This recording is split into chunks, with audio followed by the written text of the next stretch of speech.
Welcome to this week's 5 Minutes of Revelation, and in this week I want to talk to you about vision, about having a vision for your life. Because see, if you don't have a vision, of where you're going, you won't get there. You simply won't get there. You need a vision, you need a goal of where you're going in life. Otherwise you can spend day in, day out, you'll be busy, but you will just be busy running in circles and not actually going towards your goal. You're not actually getting anywhere in life. See, in Habakkuk 2:2-3 it says, write down the vision, clearly inscribe it on tablets so one may easily read it. So you can think about it this way. It says, write down your vision so that you can clearly read it every time. In other translation, every time you run by, that you can see it. Day in and day out, that you can keep it in front of your eyes. You need to write down the vision. Proverbs 29:18 says, where there is no vision, the people perish. So God clearly tells us that we need a vision for our life. And it's not just good enough to say, well, I want to go and do this, I want to go get there, I don't really care how it's going to be, I'm just going to go for it. You need to have a clear vision of the future. You need to clearly see in front of your eyes where you're going to go, what you're going to do when you get there, and how you want it to be. See, when you're believing for a car, when you want a new car, for example, it's not enough to just say, well, I'm just believing for a new car, or I just would like to have a new car, and pray about that. You need to have a clear vision. You need to be able to write it down clearly so that you can keep it in front of your eyes. You need to figure out what car, what kind of brand you want to have, what kind of model, what kind of color it will have, what kind of seat covers you'll have, the tires, everything you want in the car.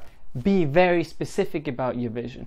And then also know the exact price that you need to believe for, the money that you need to believe for. If you're believing for a spouse, then be specific. What kind of characters, what kind of person do you want them to be? How do you want them to be? How do you want them to look? Be specific. Or if you want a new job and you're believing for a new job, then be specific about the position you want to have. If you want to be private or not, what kind of surroundings you want to have, the kind of team you want to be working with. Be very specific, how much money you want to earn. You need to set your goals and be very specific. Then you need to write those visions, you need to write those goals for your future down, and so that you can keep them in front of your eyes continually. Because if it's just a thought that is not spoken, and especially not written down, then it's just an empty thought. It will just go, you'll have forgotten about it the next moment, and that's it. And that's not where you want to be. You don't just want to think about it once and think, well, it would be nice if I would get a raise, but never actually get the raise. That's why you need to write it down so that you can keep it in front of your eyes continually. See, that's very important because doing that, because writing it down and keeping it in front of your eyes, that's how you will start convincing yourself. See, you're not in that position yet, but your faith is able to get you there. The whole kingdom of God works by faith. And faith is what will get you that raise. Faith is what will get you that new car. Faith is what will give you the nice relationship you've been wanting to have, or that spouse you wanted. Faith will give you all these things. But see, you need to put that faith in action. And that's why God tells you to write down the vision. Because by writing it down, and not just writing it down and putting it aside, writing it down detailed and keeping it in front of your eyes continually, just get up, read it once a day. I do that. The visions I have, the goals I have in my life, I read them once I get up, and I go through them once before I go to sleep. Simply because by me keeping them in front of my eyes, I'm convincing myself that that is my future, that is reality in my life. No matter how impossible it seems, no matter if everyone around tells me that I can't achieve it, by me simply keeping it in front of my eyes, I'm convincing myself, and then this becomes my reality. And once this has become my reality, even though I cannot see it yet, that's exactly the point where faith can go to work, and that's exactly the point where faith goes to work and prepares paths and makes way for you to get to that vision, to enter into that goal, and to finally live in it.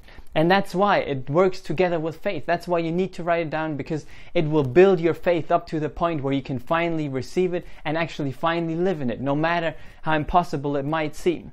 And see, if you want to do that, if you say, well, okay, I want to write my visions down, I want to keep my goals in front of my eyes, I see how that works, because it's going to work, then you need to be aware that there comes a certain risk with it. And by risk, I mean that there will be a lot of people. See, negative information is always free. Discouragement always comes free. It's often hard to find people that encourage you. But see, people will look at you and tell you, well, you're no good. You can never do that. You won't ever reach that goal. Or, they will try to bring you down and try to tell you that it's impossible. You're just like everyone else, and you're just going through this life. You have no hope of doing anything great, doing anything big for the kingdom of God or in your life. That's what people will tell you. And that's the risk that comes with it. They will look at you and think, well, you're weird. Something must be wrong with you that you believe all these things. But that's a risk. But if you simply know this now, I told you now, and now you know it. And if you know this, people will do that. Then you can still stay strong, continue strong, even though people might talk bad about you, even though people might discourage you. Continue strong, because if you will continue strong, then you will also finish strong. And by that I mean you will reach your goal, you will reach that dream, you will live in that vision you've had. And then when you get there, all the other people will just look at you and be like, wow, he actually did it. He actually did it. He's actually living in that vision now. And they will be at the same place they were before. They will still be in the same position they were before. They haven't continued in life. They haven't moved forward simply because they've been too busy trying to discourage you instead of teaming up with you and helping you go for your goal and encouraging you, getting a goal of themselves, seeing a vision for their life. Instead of doing that, they've been discouraging you, but now you've reached your goal and they're still there. So I want to encourage you with that today. Don't let people get you down when you get a big vision, a vision that seems impossible for your life, and go after it and believe and receive it.